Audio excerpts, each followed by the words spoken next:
Hey guys, today I want to show y'all something. It's kind of cool.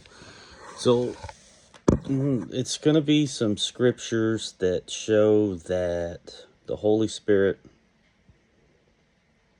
Jesus, and God are the same people, and that He is in Him and Him and He and Him and us and Him. Now, of course, you could just go to the part in John where Jesus straight up says that. But let's just take a scriptural walk through it. And I'm going to be reading through a Jewish Bible. So it's a literal translation, but some of it is in Hebrew. And I'll kind of walk you through some of that. So what we'll start with is that the Holy Spirit, is the Spirit of God. And so when you go to Genesis 1:2, and the earth being without form and empty, and darkness on the face of the deep, and the Spirit of Elohim moving gently on the face of the waters. So in Hebrew, Elohim is actually, it's the Trinity. It's plural, so it's not Yahweh. It would be the Godhead, the Trinity. But also, that's the wind. And so when we go over to John 3:8, I'll show you that is the wind. Now you get to see my ceiling because I can't hold a phone. John 3:8, the wind will blow where it desires, and you hear its voice, but you do not know where it comes from or where it goes. Likewise is everyone who is born from the Spirit. So in Genesis, we're introduced to the Spirit of God as it flows over the water, makes the waves. That's wind. And then in John 3:8, they don't know where the Spirit comes from because they haven't been sent the Spirit yet. We'll get there in a second. The wind blows and you hear its voice, so you hear the Holy Spirit, but you don't know where it comes. And the reason why they don't know that is when we go to John 16:7. Ooh, I almost got the right page. But I tell you the truth, it is better for you that I should go. For if I do not go away, the Redeemer will not come to you. But if I go, I will send it to you. That's the Holy Spirit. Like I said, this is a Hebrew translation. All right, so we've established that the Holy Spirit is the Spirit of God. And in the beginning was the wind. That's when the Spirit was on the earth. And that the Holy Spirit comes after Jesus goes back to God once he's crucified.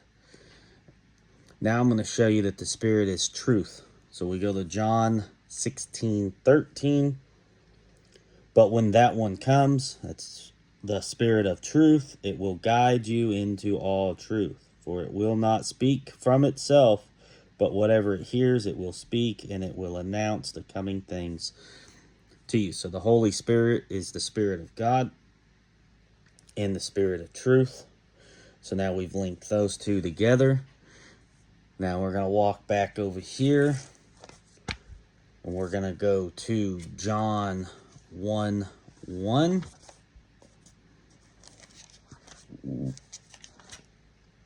In the beginning was the Word, and the Word was with Elohim. Remember, that's the Trinity. That's three. It's plural, Elohim, not Yahweh.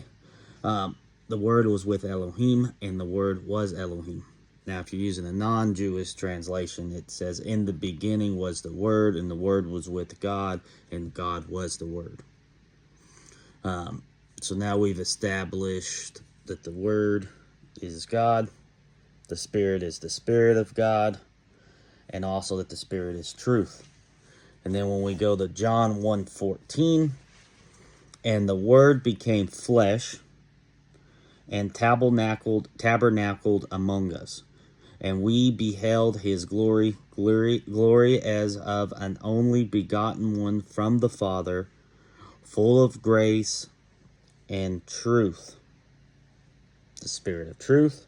So if the Word became flesh, the Word was God, the Word became flesh. Jesus is the living Word, and he is full of grace and truth, and it's the Spirit of truth.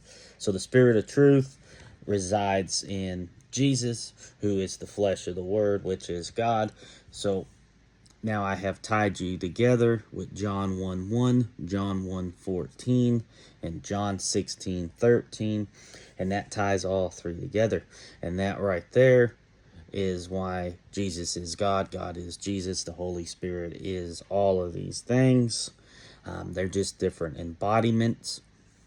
And of course, you could go and read that in John and in other places where it just says that. But I just thought this was a cool little rabbit hole that I went to. I also wrote down Genesis 2:7 for some reason. And John 3:8. So let's see why I wrote those down. I've already read that one. But let's see why I wrote down Genesis 2:7. You see, when I get these things, I don't like, they just come to me and then I write them down, and then I don't really remember a lot of it. So sometimes I write stuff down and I'm just as amazed and as you are, because sometimes it's the first time I'm hearing it. Genesis 2:7, and Yahweh Elohim formed the man from the dust of the ground and blew into his nostrils the breath of life, and the man began living. So that's why I wrote that down, because the Holy Spirit is the wind. Now, I don't know if that applies to today. We're just talking about in creation. The Holy Spirit is initially the wind, Genesis 1:2, and then God breathed or blew or wind into the nostrils of man, and that became life. And in the Jewish book, it calls the Holy Spirit the Redeemer. So if we're redeeming, we're getting our life back. You go back to the sacrifices, and you could have redemption sacrifices where basically you didn't actually give it to God, you just showed it to him. It was a wave offering. You could redeem it, which Jesus redeemed us. So redemption of life. So now we have Holy Spirit. At creation was the wind that moved the water. It was the wind that was blown in our nostrils. It's the Redeemer of our life. The Spirit is the truth. The Son is the flesh of the Word of grace and truth. The Spirit is truth. The Word is God. The Son is the flesh of the Word. See how we're tying these three together, because everyone pretty much understands that they're the three, but it's hard to explain how they're exactly different. And so I thought this kind of model here would be good, because in this model, God is the abstract, and the Son, or Jesus, is the flesh, the earthly being of the flesh, and the Spirit, the Holy Spirit, is the truth, the go-between between the flesh and God, and he is also the Spirit of God. Like I said, you can find some more literal, direct. I was just trying to take an abstract rabbit hole through here that was given to me and tied together. So I did a little drawing. Remember, I'm not an artist. So you have the Spirit inside the Son and the Son inside the Father. That would be cool if I knew how to mirror image. But you have the Father is the Word. And then you have the Son is the flesh, the Word, grace, filled with truth. And then the Spirit of God is truth. Also, that's where the whole we're under grace comes from, because Jesus is the flesh of the Word and grace and truth. So we didn't really have grace before. We had mercy, but we didn't have grace until Jesus came. So that's where it says, by grace we are saved through faith. This is not our doing, but a gift of God. So by grace, Jesus is the flesh embodiment of grace. Just some kind of thoughts. Maybe I'll expand on this a little bit more later. But yeah, peace be with y'all.